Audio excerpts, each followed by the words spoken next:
Financial analyst Dan Geltrude is here to weigh in. Thank you so much for joining us. It's great to have you with us this morning. Thank you, Heather. So let's take a look, just the bottom line, some of the main statistics. Under the president's economy, they've added jobs for 100 consecutive months. And right now, unemployment claims are at a 49-year low. So are things just going to continue to get better?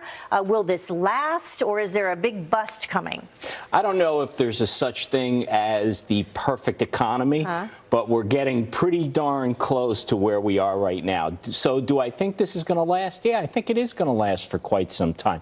If you really look at the fundamentals of our economy, they're really, really strong. And there's one statistic that is really important. For the last 18 months, we have been adding manufacturing jobs. That is so important to the economy because you cannot be a world economic power unless you are producing something. It can't be all service and technology. There needs to be production.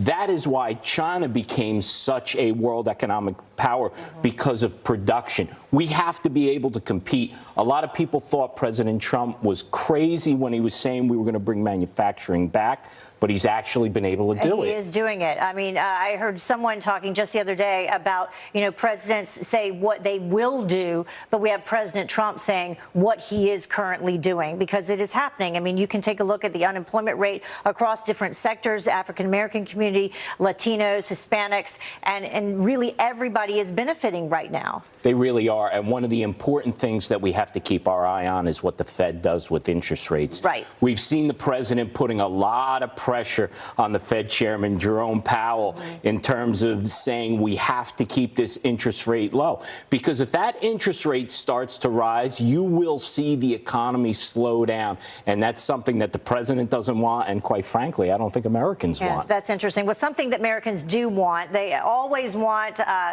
big return when it comes to being tax season. But we're hearing different stories right now. A week ago, 2 weeks ago, we heard that returns are down this year. Then over this past weekend, we heard no, in fact, they're up. So what is the real story? What's going on?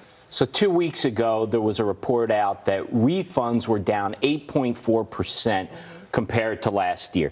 Now we're hearing that refunds are actually up 1.3%. Right. So this is going to continue to go back and forth. We can't get caught up with what are the refunds amount, because it's a little bit misleading. What you really have to look at when you get to April 15th and you can compare how much tax you paid last year to this year, that is the tail of the tape. That's what you have to take a look at. Because some people had less amount of money taken out during each paycheck, so they actually had more coming in all year long? Yes, their paychecks were larger during the year, and as a result, their refund was going to be a little less. But let's keep in mind that the tax code, by nature, picks winners and losers. So unfortunately, there are going to be some losers. It does depend on where you live. If you are in a high-tax state like New York, New Jersey, California, the chances of you getting less money this year have increased dramatically. Yeah, Alexandria Ocasio-Cortez's mom was interviewed, and she moved to Florida